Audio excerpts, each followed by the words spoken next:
स्नातक हिंदी प्रतिष्ठा तृतीय वर्ष सेमेस्टर 5 डीएसी पेपर विशेष पत्र 1 खंड ख। इसके तहत आज हम लोग चर्चा करने वाले हैं प्रेमचंद के कुछ विचार, भाग 1 और भाग 2, इसका सारांश। यानी प्रेमचंद के भाग 1 और भाग 2 जो विचारों के संग्रह हैं, उसके विषय पर संक्षिप्त रूप से आज हम लोग चर्चा करेंगे। प्रेमचंद के कुछ विचार साहित्य और भाषा संबंधी उनके भाषणों का संकलन है। यानी उनके जो विचार आए हैं वह कहानियों, उपन्यासों, नाटकों इसमें तो आए ही हैं, इसके साथ उनके निबंध और भाषण तथा लेख, इसमें जो उन्होंने विचार प्रकट किए हैं, साहित्य, खास करके साहित्य और भाषा से लेकर के उसको विशेष रूप से स्थान दिया गया है उनके विचार भाग 1 और भाग 2 में। हम जानते हैं कि प्रेमचंद कथाकार और उपन्यासकार तो हैं ही, इसके साथ ही साहित्य और समाज के चिंतक के भी नाम से प्रेमचंद को जाना जाता है। यानी केवल साहित्यकार और उपन्यासकार ही नहीं, बल्कि सामाजिक चेतना जिसके अंदर हो, समाज कैसा हो, किस दिशा में चले, इसको लेकर के जिसके अंदर चिंतन की भावना होती है, उसी तरह की भावना प्रेमचंद की भी थी। और जैसा हमने कहा कि चिंतक थे, तो उस चिंतक होने के नाते उनकी कथाओं और उपन्यासों में, उनके पात्रों में, पात्रों के चयन में, उन पात्रों के संवादों में जब हम दृष्टि डालते हैं तो वह प्रेमचंद के व्यक्तित्व का चिंतक होने का पता चलता है। प्रेमचंद एक सामंजस्यपूर्ण तथा शोषण मुक्त समाज के पक्षधर थे। यानी समाज कैसा निर्माण हो जहां सबके सामान्य आपसी रिश्ते मधुर हो, जहां किसी का शोषण न हो, इस विषय के पक्षधर प्रेमचंद थे। समाज को लेकर उनकी जो दृष्टि थी, यानी प्रेमचंद की दृष्टि, वह बहुत पैनी और गहरी थी। समाज के बारे में जो उन्होंने विचार दिया है वह बहुत सराहनीय है और ग्रहणीय है। प्रेमचंद के भाषा संबंधी दृष्टि, रहन सहन, खान पान, बोली चाली, सभी स्तरों पर सामंजस्य दिखलाई देता है। कुछ विचार शीर्षक से उनका जो भाषणों का संग्रह है, उसे पढ़ने से प्रेमचंद के विचार हमारे सामने स्पष्ट होकर उभरते हैं। इसके तहत उनके उपन्यास के विषय, उर्दू, हिंदी और हिंदुस्तान, राष्ट्रभाषा और हिंदी, उसकी समस्याएं तथा कौमी एकता, भाषा के बारे में कुछ विचार नामक भाषण और लेख भी उसमें संकलित है। प्रेमचंद का मानना था कि भाषा जो है वह साधन है, साध्य नहीं है। यानी साहित्य रचना का साधन जो है, साहित्य कर्म का साधन, वह भाषा मात्र साधन है, वह साध्य नहीं है। यह विचार प्रेमचंद का था। जैसा हम लोग भाषा का इतिहास जब पढ़े थे तो बताए थे हम लोग, उस क्लास में बताया था हमने कि जिस तरह से एक बोलचाल की भाषा होती है और एक लिखने की भाषा होती है, तो बोलचाल की भाषा और लिखने की भाषा में जो अंतर होता है, यानी जिस भाषा में साहित्यकार लिखता है वह साहित्यकार की भाषा या साहित्यिक भाषा कही जाती है। अगर लेखक के कलम का वर्णन और उसमें सच्चाई और संदेश नहीं है तो वह शताब्दियों तक याद नहीं रखा जाएगा। और जब ये दोनों का समन्वय हो जाएगा, यानी उसके लेखन कर्म में और सच्चाइयों के साथ अगर उसका वह वर्णन करता है किसी कथा को, किसी कहानी को, किसी कविता को, तो वह कविता, वह कहानी जीवंत हो जाती है और अमरत्व को प्राप्त कर लेती है। इस बात को भी प्रेमचंद ने स्पष्ट किया है, बताया है। साहित्य, प्रेमचंद ने कहा था कि साहित्य हम उसी को कहेंगे जिसमें कोई सच्चाई प्रकट किया गया हो, यानी जो सच्चाई को प्रकट नहीं करती हो वह साहित्य नहीं है। सच्चाई प्रकट किया गया हो, उसके साथ और क्या है कि जिसकी भाषा प्रौढ़, परिमार्जित और सुंदर हो, साथ ही जिसमें दिल और दिमाग पर एक असर डालने की क्षमता हो, यानी गुण हो, वैसी चीज हो, वैसी साहित्य को हम साहित्य कहते हैं। पहले के जमाने में जो तिलिस्मी आख्यानों और भूत प्रेतों को की कहानियों को लेकर जो साहित्य रचे जाते थे, जिससे हम काफी प्रभावित होते थे, आज के समय में उस साहित्य की आवश्यकता नहीं है। इस विषय को प्रेमचंद ने स्पष्ट रूप से कहा है। साहित्य की परिभाषा देते हुए प्रेमचंद ने कहा है कि साहित्य जो है वह, अनेक लोगों ने साहित्य पर अपनी अपनी परिभाषाएं दी है, साहित्य के बारे में बताया है कि साहित्य क्या है। प्रेमचंद की अगर बात करें तो उन्होंने साहित्य के बारे में कहा है कि साहित्य जीवन की आलोचना है, यानी जिस रचना कर्म में जीवन के संबंधी दृष्टियों की, उसके जीवन के आलोचनात्मक बातें की जाती हो, वह साहित्य है। पहले का साहित्य, जैसा हम सब जानते हैं, प्रेमचंद ने भी कहा कि पहले का साहित्य मनोरंजन था, लेकिन अब जीवन को की सच्चाई को उद्धृत करने वाला कार्य साहित्य के माध्यम से किया जाता है। मैंने पहले भी कहा, पहले भी बताया होगा पढ़ाते समय कि जो भी लेखक या कवि उसके विचार या उसकी कहानी, कथा, कविता, जिस भी चीज को वह उद्धृत करता है, उसमें साहित्यकार स्वयं उपस्थित रहता है, उसके विचार उपस्थित रहते हैं। किसी एक की तुलना से दूसरों की विचार की तुलना करना यह न्यायोचित नहीं होगा। इसलिए हम जिसके विचार को पढ़ते हैं, जिसकी कविता को पढ़ते हैं, जिसकी कहानियों को पढ़ते हैं, हमें उसी के बारे में, उसी की विचार की दृष्टि से उसका अवलोकन करना चाहिए। दूसरे की विचार की दृष्टि से अवलोकन उसके हम नहीं कर सकते।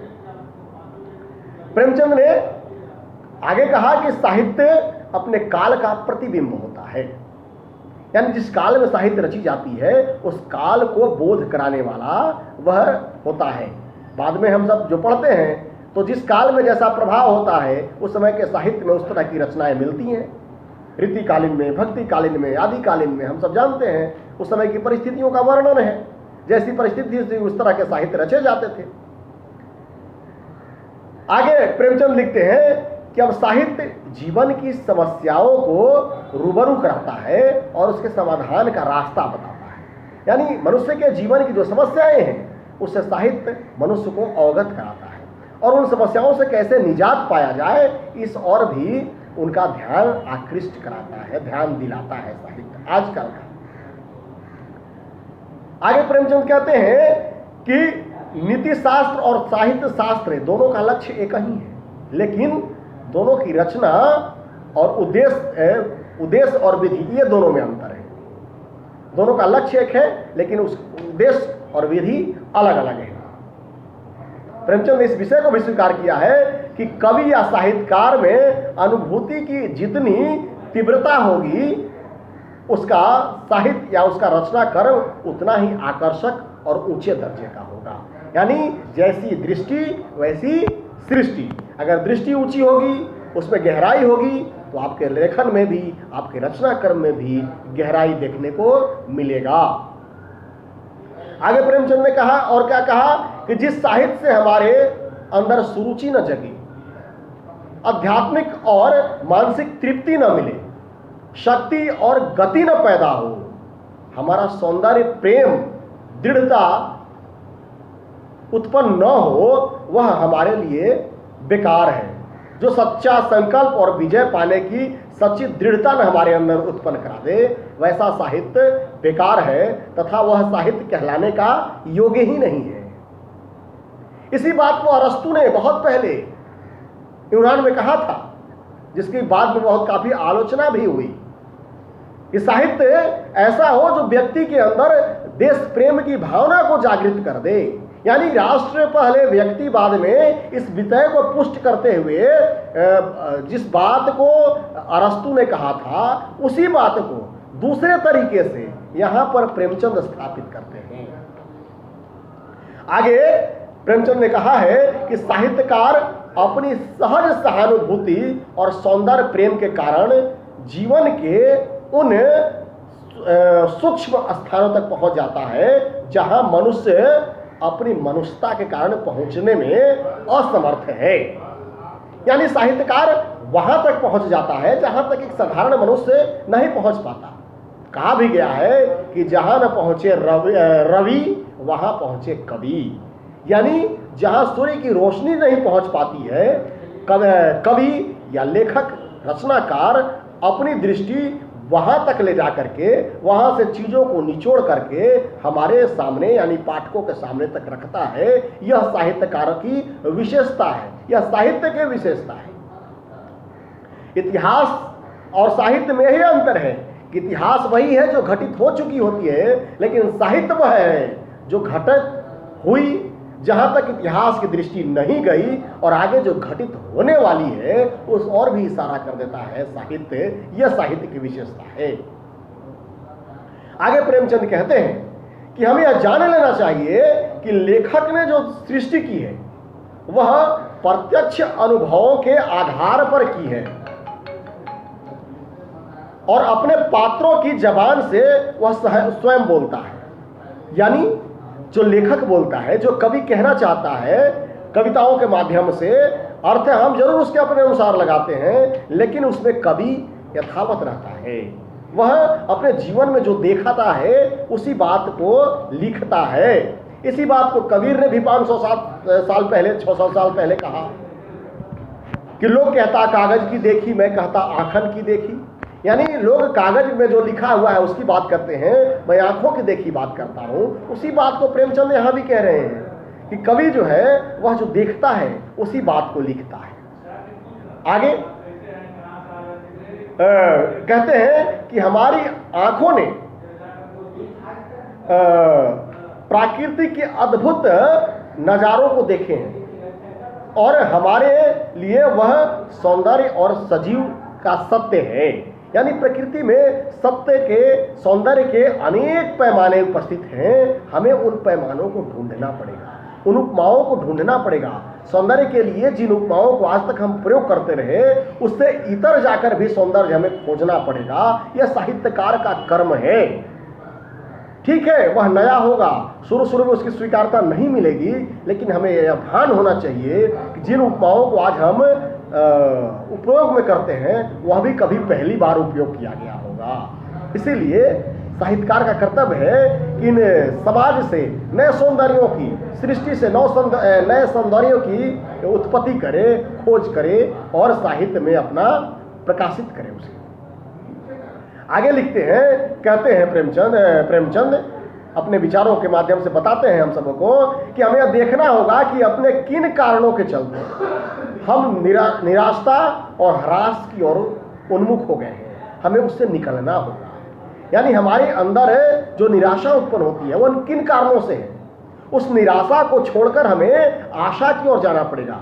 निराशा जीवन अंधकार की ओर ले जाता है जहां सृजनात्मकता खत्म हो जाती है। लेखक मर जाएगा, साहित्य खत्म हो जाएगा वहीं पे जब उसके अंदर, साहित्यकार के अंदर जहां निराशा की भावना, निरस भावना उसके अंदर उत्पन्न हो जाएगी। इस बात से, निराशा से बचने की वकालत करते हैं प्रेमचंद। आगे कहते हैं कि हमें उस कला की आवश्यकता है जिसमें कर्म का संदेश हो। यानी हमें किस कला की आवश्यकता है? जो कर्म का संदेश देती हो। जहां कर्म की प्रधानता नहीं हो वह कला, वह साहित्य हमारे लिए आदरणीय और ग्रहणीय नहीं हो सकता। तुलसीदास ने भी तो कहा कि कर्म प्रधान विश्व करी राखा, जो जस करहि तस फल चाखा। यानी कर्म ही प्रधान है, जो जैसा कर्म करता है वैसा फल उसे मिलेगा ही। कहते हैं ना कि रोपे पेड़ बबूल का तो आम कहाँ से पायो। हम जैसी करनी करते हैं वैसा ही हमें फल प्राप्त होता है। इस बात को भी प्रेमचंद ने स्थापित किया है अपने विचारों के माध्यम से। आगे कहते हैं कि साहित्यकार या कलाकार के कर्म पंथ में अहंगवाद तथा व्यक्तिगत दृष्टिकोण की प्रधानता नहीं होना चाहिए। यानी जहां साहित्यकार के अंदर अहंकार की भावना हो जाएगी, व्यक्तिगत स्वार्थ की भावना उत्पन्न हो जाएगी, वहां साहित्य फिर गौण हो जाएगा और साहित्य में उसका अहंकार दिखलाई देगा। साहित्यकार को इससे बचना चाहिए, जो हमें जड़ता और लापरवाही और पतन की ओर ले जाती है, ये हमारे अंदर अगर ग्रहण कर ली जाती है। आगे कहते हैं कि एक व्यक्ति के लिए जो सुख के कारण है वही दूसरे के लिए दुख का कारण हो सकता है। ये सर्वविदित है। एक का सुख दूसरे के लिए दुख का कारण होता है, ये तय है, ये प्रकृति के शाश्वत नियम भी है। प्रेमचंद ने कोई नई बात नहीं कही है, ये तो शाश्वत सत्य है। इस बात को भी उन्होंने उद्धृत किया है, ये बड़ी बात है कि स्वीकार किया है कि एक का खुशी दूसरे के गम पे आधारित होता है। आगे कहते हैं कि हमें नित्य नए सौंदर्य खोजने चाहिए। जैसा मैंने पहले भी कहा कि एक का उपकार दूसरे के लिए दुखदायक तो हो सकता है, लेकिन हमें इससे घबराना नहीं चाहिए, बल्कि नित्य नए संसाधनों को, नए सौंदर्यों को, नए शब्दों को खोजना और गढ़ना पड़ेगा। यह साहित्यकार का कर्तव्य है। आगे लिखते हैं कि साहित्यकार या कथाकार का लक्ष्य केवल महफिल सजाना या मनोरंजन करना नहीं है। वह देश के राजनीतिज्ञों के पीछे चलने वाला व्यक्ति नहीं है, बल्कि साथ में और साथ ही नहीं उसके आगे एक ज्ञान का मशाल लेकर चलने वाला योद्धा है, जो सच्चाई का मशाल लेकर के राजनीति सत्ता के आगे चलती हो। यह बात प्रेमचंद ने कहा। आगे प्रेमचंद ने और बात रखते हुए कहा कि साहित्यकार बनाया नहीं जाता बल्कि पैदा होता है। यानी साहित्यकार के अंदर जो एक शाश्वतता होती है वह जन्मजात होती है। ठीक है, करत करत अभ्यास ते जड़मति हो तो सुजा नहीं, हम कहते हैं। प्रयास करके आदमी उस मुकाम तक पहुंचने का प्रयास करता है, लेकिन जो जन्मजात जिसके अंदर जो प्रतिभा होती है, उस प्रतिभा के तक पहुंच पाना इसके लिए दुभर हो जाता है।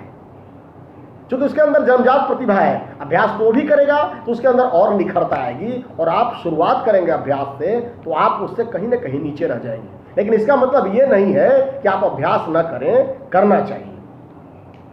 आगे कहते हैं कि राजनीति, समाजशास्त्र, मनोविज्ञान और इतिहास की अनदेखी करना या अनपेक्षित करना व्यक्ति को या लेखक को साहित्यकार नहीं हो सकता, जो इस चीज को अनदेखी करता है। यानी जब आप किसी रचना को करते हैं तो उसकी साहित्यिक दृष्टि, सामाजिक दृष्टि, मनोवैज्ञानिक दृष्टि, ऐतिहासिक दृष्टि सभी को ध्यान में रख करके तब आप कुछ लिखते हैं और तब आपकी रचना अमरत्व को प्रदान करती है। आगे प्रेमचंद कहते हैं कि हम दूसरे साहित्यकार का जूठन खाकर संतोष नहीं कर सकते, बल्कि हमें अपना भोजन स्वयं तैयार करना होता है। यानी हम दूसरे से उधार लेकर के, कहीं पश्चिम से उधार लेकर के हम अपनी रचना को करें। ये बात उन्होंने प्रगतिशील लेखक संघ के मंच से 1936 में अध्यक्षीय तौर पर भाषण देते हुए कहा था कि हम दूसरे के जूठन पर लेकर के उसको स्वाद लेने में अपनी अनुभूति या अपना बड़प्पन न करें, बल्कि अपना पकाया हुआ भोजन हम ग्राह्य करें, यह हमारे लिए उत्तम होगा। आगे कहते हैं कि जिन्हें धन और वैभव प्यारा है, यह बड़ी बात है साहित्यकारों के लिए, कि जिन्हें धन और वैभव प्यारा है वह साहित्य के मंदिर में स्थान पाने योग्य नहीं है। यानी साहित्य कर्म उसको अपने कर्म से विमुख कर देती है, जो धन की लालसा में साहित्य करता है और अपनी वैभव के लिए, सामाजिक ताना बाना के लिए। ठीक है, काव्य जब पढ़ रहे थे तो कहते हैं कि यश प्राप्ति के लिए, यश दूसरा है, धन दूसरा है। धन भी एक माध्यम है, लेकिन केवल धन के लिए अगर हम काम करेंगे तो वह साहित्य के मंदिर का सेवक नहीं हो सकता। आगे कहते हैं प्रेमचंद, साहित्यकारों में कर्म शक्ति का अभाव है, यह एक कड़वी सच्चाई है। यानी आजकल के जो साहित्यकार हैं वह कर्म करना नहीं चाहते, कहीं से उठाकर कहीं चेप देना चाहते हैं। कर्म तो करना ही पड़ेगा, बिना कर्म करिए फल की प्राप्ति नहीं होगी। जो जितना जलेगा, जितना गलेगा, उतना ही निखरेगा। सोना को भी गलाया जाता है तब उसकी कीमत बढ़ जाती है। पत्थर को भी तरासे जाते हैं, हीरे को तरासे जाते हैं, तब जाकर के नगीना बनता है। इसी बात को प्रेमचंद स्थापित कर रहे हैं। आगे कहते हैं कि सोने और खाने का नाम जिंदगी नहीं है, आगे बढ़ते रहने को और लगन का नाम जिंदगी है। जो समय सदैव आगे बढ़ने की प्रेरणा लेता है उसी की जिंदगी है। केवल खा लिए सो लिए यह जिंदगी का उद्देश्य नहीं है, प्रेमचंद कहते हैं। आगे कहते हैं कि जवानी और जवानी में आवेशमयी होना यह और क्रोध होना यह स्वाभाविक प्रक्रिया है, यह तो होता ही है, लेकिन उस पर अपने आप को कैसे नियंत्रित करें यह भी हमारे ऊपर निर्भर करता है। आगे कहते हैं कि अन्याय पर चुप रहना अन्याय करने से ज्यादा खतरनाक है, इसलिए अन्याय पर चुप नहीं रहना पड़ेगा, अन्याय करने वाले को उचित दंड देना पड़ेगा। कुल की प्रतिष्ठा, आगे बताते हैं कि कुल की प्रतिष्ठा सदा व्यवहार और विनम्रता से होती है, हेकड़ी और रौब दिखाने से नहीं। किसी कुल की प्रतिष्ठा की बात करते हैं कि वह उत्तम कुल है, उत्तम कुल के व्यक्ति है, तो कैसे वह विनम्र जितना होगा। हम कहते हैं ना कि हरे वृक्ष और बादल झुक जाते हैं, उसी तरह से ज्ञान और धन जिसके अंदर है वह झुक जाता है, विनम्रता उसके अंदर होती है। जिसके अंदर हेकड़ी होती है, जिसके अंदर रौब होता है, वह उपयुक्त नहीं है, वह उचित कुल की प्रतिष्ठा स्थापित नहीं करता। आगे कहते हैं कि आदमी का सबसे बड़ा शत्रु क्या है, उसका घमंड है। यानी जिसके अंदर घमंड की आ गई कि मैं ही हूं, जिसके अंदर मैं घर कर गया, वह उसका सबसे बड़ा शत्रु हो गया और उसको विनाश के कगार पर ले जाएगा। कहते हैं ना कि ईश्वर ने भी, कबीर ने भी लिखा कि पहले मैं था तब हरि नहीं, अब हरि हैं मैं नहीं। यानी जब मेरे अंदर अहंकार था तब ईश्वर की प्राप्ति मुझे नहीं हुई, आज ईश्वर की प्राप्ति मुझे हो गई है, मेरे अंदर से अहंकार समाप्त हो गया है। इसी बात को स्थापित कर रहे हैं प्रेमचंद यहाँ। आगे कहते हैं कि कार्यकुशल व्यक्ति की सभी जगह जरूरत पड़ती है, यानी जिसके अंदर दक्षता है, जो कार्य कौशल जानता है, उसकी आवश्यकता हर जगह है। बात बनाने वाले की आवश्यकता हर जगह नहीं है, बात बनाने वाले की बात बनाने की जगह पर ही है, लेकिन जो कार्यकुशल है उसकी आवश्यकता हर जगह है, जीवन के हर एक क्षेत्र में। आगे कहते हैं कि निराशा संभव को असंभव में बना देती है, यानी अगर आपके अंदर निराशा उत्पन्न कर गई तो जो काम होने वाला भी होगा वह नहीं हो पाएगा। इसलिए व्यक्ति को जीवन में कभी निराश नहीं होना चाहिए, हमेशा आशावादी होना चाहिए, निराशावादी नहीं होना चाहिए। आगे कहते हैं कि सौभाग्य उसी को प्राप्त होता है जो अपने कर्तव्य पथ पर अडिग रहता है। जो थक हार कर बैठ जाता है उसे मंजिल प्राप्त नहीं होती। हम लोगों ने कछुआ और खरगोश की कथा पढ़ी होगी। कछुआ लगातार चलते रहकर मंजिल प्राप्त कर लेता है, खरगोश थक के सो जाता है और अपने मंजिल से पीछे रह जाता है। उसी बात को प्रेमचंद ने भी स्थापित किया है। आगे कहते हैं कि विपत्ति से बढ़कर अनुभव सिखाने वाला दूसरा विद्यालय आज तक नहीं हुआ। यानी जो विपत्ति मनुष्य के ऊपर आती है, आपत्ति आती है, उससे जो अनुभव प्राप्त होता है उसको, वह अनुभव कोई विद्यालय में नहीं प्राप्त हो सकता उसको। और क्या कहते हैं कि आकाश में उड़ने वाला पक्षी भी अपना घर पहुंचता ही है। यानी आप जितना भी आकाश में उड़ लें, आपका कनेक्टिविटी, आपका जो संपर्क है वह धरती से होना ही चाहिए। धरती से जो उड़ गया, यानी मूल्य कर्तव्य से जो छट गया, हट गया, वह विनाश की ओर चला जाएगा, उड़ते उड़ते थकेगा, गिरेगा, समाप्त हो जाएगा। इसलिए पकड़ धरती पर मजबूत बनानी होगी। इस तरह से हम देखते हैं कि प्रेमचंद के विचार न केवल भाषा और साहित्य को लेकर केवल रचना कर्म तक ही सीमित नहीं है, बल्कि जीवन के हर एक क्षेत्र में उन्होंने अपने विचार व्यक्त किए हैं। विचारों से सहमत होना और असहमत होना यह हमेशा से परंपरा रही है और आगे भी रहेगी। कोई किसी के विचार से सहमत होता है, असहमत होता है, और उसका हक भी है सहमत और असहमत होना, लेकिन इसका मतलब उस विचार को नजरअंदाज नहीं किया जा सकता। ठीक है, दूसरे के विचार को काट करके हम अपने विचार को नहीं बढ़ा सकते। हम अपने तर्कों से, अपने तथ्यों से, अपने बातों से अपने विचार को स्पष्ट करके निखारने का प्रयास करते हैं। प्रेमचंद ने भी यही प्रयास किया है अपने विचारों के माध्यम से समाज में एक नई चीज देने का। ठीक है, ये कहते हैं कि दुनिया में कोई चीज नया नहीं है, जो पृथ्वी पर है उसी चीज को लोग घुमा फिरा, जो जितने शोध करते हैं, निकाल पाते हैं। लेकिन जब तक हमारे सामने नहीं है तो उसका नए अन्वेषण ही हम उसका प्राप्त करते हैं। अतः हम कह सकते हैं कि प्रेमचंद ने अपने कुछ विचार से उनके लेखों और निबंधनों और भाषणों में जो संरक्षित किया है उससे की उपयोगिता पर विस्तार से प्रकाश डाला है उन्होंने, जिसको हम लोगों ने संक्षिप्त में चर्चा किया है। ये तो विस्तार मिलेगा उसको पढ़ने के पर ही, और उस पर जितने हम पढ़ेंगे उनके विचारों को और जानेंगे। इसलिए यह कार्य जो है यह निरंतर अध्ययन का है, सामंजस्य का है। तो प्रेमचंद के विचार आज हम लोगों ने संक्षिप्त रूप में जानने का प्रयास किया है, और उनके बहुत सारे विचार हैं जो पढ़ने पड़ेंगे, समझने पड़ेंगे। विचार आपके भी हो सकते हैं, हमारे भी हो सकते हैं, एक दूसरे के विचारों से सहमति असहमति हो सकती है, लेकिन हमेशा ध्यान रखें हम जिसके विचार को पढ़ रहे हैं, जिसके विचारों के बारे में हमें वर्णन करने को कहा जा रहा है, हम उसके विचारों के ऊपर अपने तथ्यों को रखेंगे। अपनी विचार को थोपते हुए उसके विचार को अगर हम वर्णन करेंगे तो वह अन्याय होगा, न्यायोचित नहीं होगा। आज के दिन इतना ही, बाकी दूसरे कक्षा में।